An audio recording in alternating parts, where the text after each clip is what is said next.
And we're back. Credo Mission Show had a little server issue with Spreaker, I believe. Spreaker's having some technical problems. So if you tune in, apparently we had some listeners tell us that there was some radio silence for a little bit, and then we got prematurely disconnected. But, hey, you know, when you're dealing with technology, sometimes you have some glitches. Sometimes you've got some problems with websites. And, you know, Spreaker, a burgeoning website with all kinds of subscribers, and you got to figure that when they get to a certain critical mass, the servers can only handle so much. So we're back with the show, the penultimate segment of the program. Yeah, it happens. And a very educational-laden segment before you. By the way, Caleb Crispy, Miguel Hito, Ben Charles here broadcasting. You want to be a part of the show, you want to call in as I get napkins thrown at me, you can do so at 813-438-6068 as my friend Andy tries to distract me by dry humping my girlfriend right in front of me. He does those things. Well, you know. It's like, no, I don't want. Now I'm going to be. Why are your pants all wet, by the way? You're dry humping me and your pants are wet. Did you piss yourself? You're already that drunk? Wow, jeez. You must have tied one on before we saw you earlier. all you got was a finger gun. Oh, well, there you go. I appreciate the fact that I make you wet. Anyways, since we're trying to be educational here, why don't we not take it down that rabbit hole? How do you say the first word? Yeah, educational. Merriam?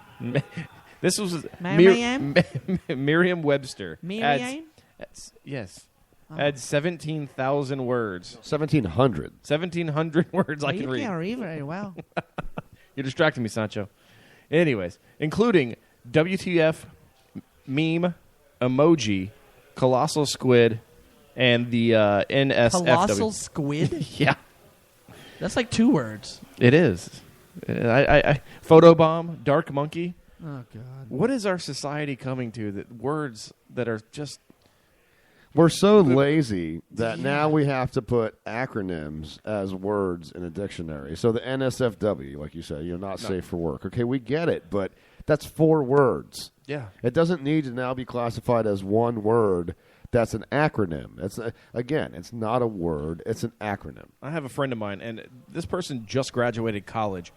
And I understand, on Facebook it is social media. It's supposed to be fun. But every time she posts something, she uses the letter R to spell the word R, A-R-E. Yeah, I can spell.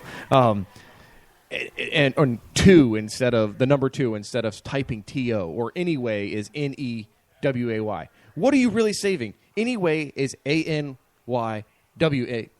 It's 6 letters. Anyway is 5 letters. So why? Why are you even wasting the time to do that? Well, just post. Say what you want. I see that, but I also see, they developed back in, the 30s and 40s and 50s, they developed shorthand, for a lot of things. They have those typewriters they have in court, the stenographers. They use versions of shorthand. It's really the updated and new version of shorthand. I mean, I get it, and some words are ridiculous. No, see, you're right. And that's fine. And I accept it in things where shorthand is acceptable. It's lazifying people, big time. Writing notes, sending text messages when you're driving, you shouldn't be. But when you're posting something with your name attached to it for everyone to see, and you're just that lazy that you can't write it out, it's just, to me, it's just a sign of pure laziness in our society. Well, I'm gonna give you two angles here when it comes to this whole debate. I don't have a problem per se with the use of the number 2 for 2. And one of the reasons I don't have a problem with it is, why are people so incapable of grasping that there's 3 ways to spell 2? Yeah. I mean, seriously, so many people say T-O when it's supposed to be T-O-O, and it drives me crazy. 2 is the also, I'm going to. Yeah, T-O-O. but then people put T-O, or there, and there. Yeah. How people can't seem to grasp that either, and it drives me nuts. Is there a 4th there? Now, on the other side, the other angle I'm going to give you with this is, we talk about abbreviations, and that's what some of these words are. But one could argue, when you don't versus do not. Contractions. Yep. Well, contractions have become official words as well.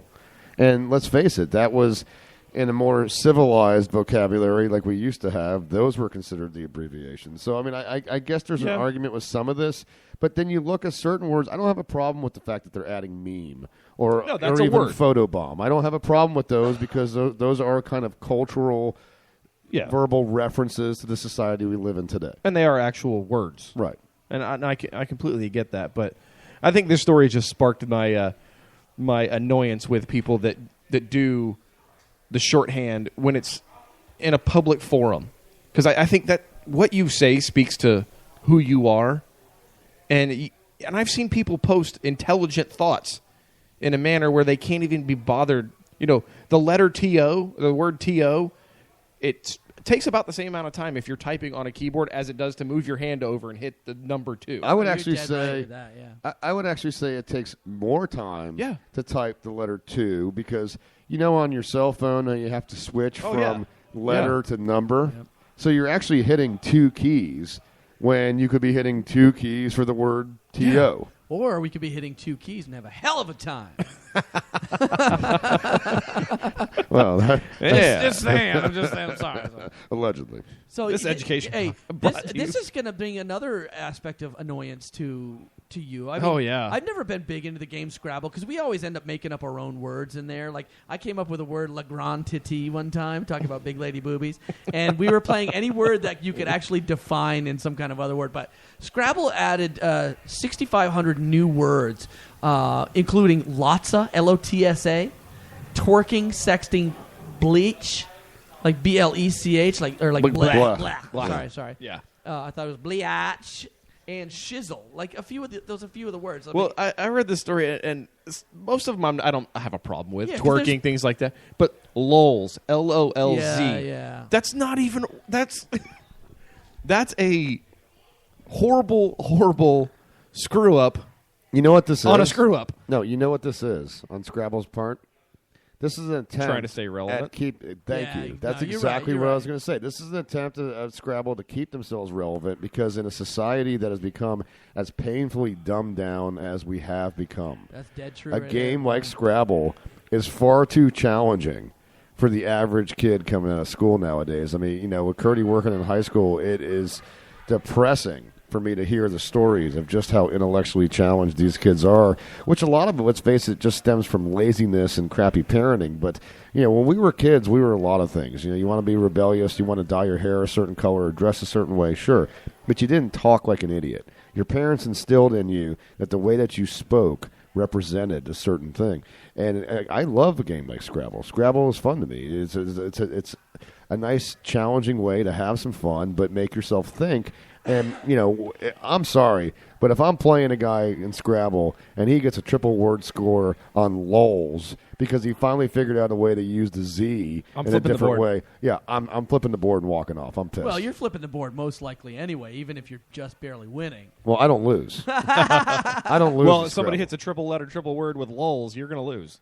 Well, and I'm going to be pissed because that's a cheesy way to use the word Z. Because that's a game winner. Right. It's just bad. It's so. I get it, trying to be relevant and stay relevant, but it's.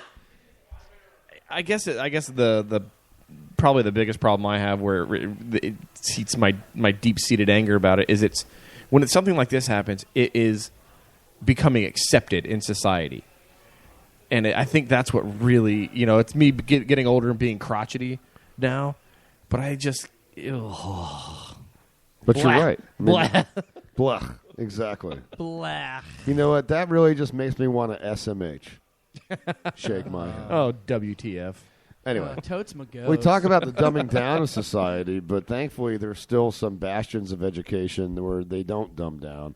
I speak of Harvard, where we find out in a recent study from Time Magazine, of all publications, that a quarter of Harvard College's graduating seniors didn't have sex while they were in college. Surprised?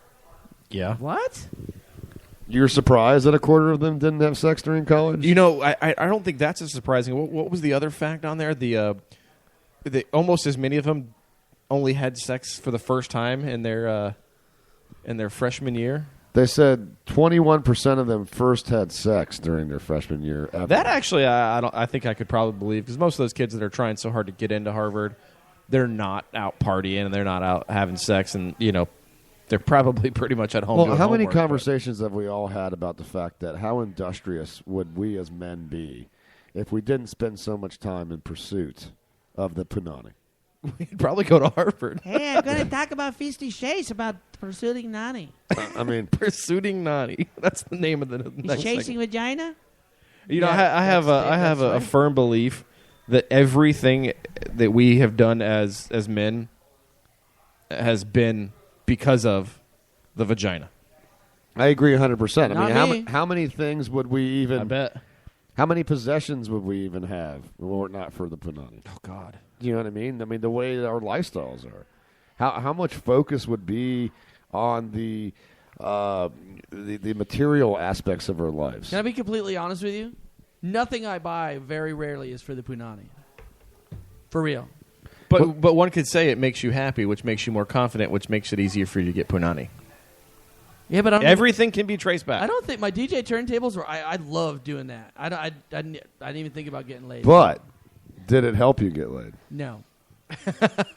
You were clearly doing. You're doing it wrong. You were clearly doing something wrong. Okay. Okay, it did. Okay, it did. I can agree with you. I have my hobbies that I spend money on, and that may be a stretch to say this, but I think I can really think that anything you do that makes you happier is only because you want to be happy, so you can go out and chase it some more. I don't chase. I always had it like around, always friends and hanging out and having a little fun. But I never really did a ton of chasing, honestly. Actually, I chased Sherry for a minute, and I was like, "Let's do this." Now, this article goes on to say that 12% of the class had more than 10 sexual partners, so some of them were getting busy. But So what I'm taking from this article is that that's not a college I want to go to. I would say that if you only had 10 in your 4 years of college, you were doing it wrong too. Ugh. That's just my opinion. Blah. Exactly. Blah. This survey also revealed, guys, that 3 years after, you just had a cheating scandal 3 years ago and another, in Harvard, but nearly 20% of graduating seniors admitted to cheating while in college, and 9 out of 10 admitted cheaters said they did so on a problem set or a homework assignment, while about 30% of them claimed that they cheated on exams or on papers. Now, again, serious pressure to perform, particularly in an Ivy League school. And I think you're going to see cheating more when the subject material is so much more difficult. Yeah, you're probably right about that. True. Well, speaking of cheating, this isn't really cheating, but it's politics and it's voting, so it's probably cheating. Oh, it's definitely cheating. This is a great story that also goes to just the complete demise of our society. A councilwoman who died earlier this month just won an election in Pennsylvania. Aww. She unfortunately passed away apparently after the ballots had already been printed. And she beat her opponent. There was only one other opponent, and she still won. Oh, that's sad. Now, That's sad. Now, was she? I'm assuming she was a career politician, right? Oh, probably. So I'm assuming she had the name recognition, and people were just going with the name they know. Yeah, I'm sure that's what it was. But how do you not know? I mean, it's not like she got a couple votes. She got 60% of the vote. But Caleb, it just goes to show you that people don't actually research who they're voting for. Oh, yeah. That's what's so scary about the whole fake democracy that we have. Yeah, well, that's the whole. That was my whole point of this article. It's just wow, Oh, by the way, Lord Cheese chimed in and texted me and said that when we were talking about all the educational stuff, he said that the majority of the American population does not understand this segment. It's okay, Stacy. I didn't even graduate high school. How about them apples? Now, you're talking about a politician, they get elected, they're dead. Is there any politician that people are more divisive about than our current president, or really any president that we have for that matter, not to pick on... Or any world leader, almost. Yeah, not to pick on President Obama, who's been gracious enough to be on this radio show from time to time. But a Kenyan lawyer in the news because he's such an admirer of the family that he is willing to offer Barack Hussein Obama 50 cows, 70 sheep, and 30 goats so that he can marry Malia, Obama's daughter. Ew. How old is she? Well, he doesn't want to marry her right now. He wants to marry her when she's of age.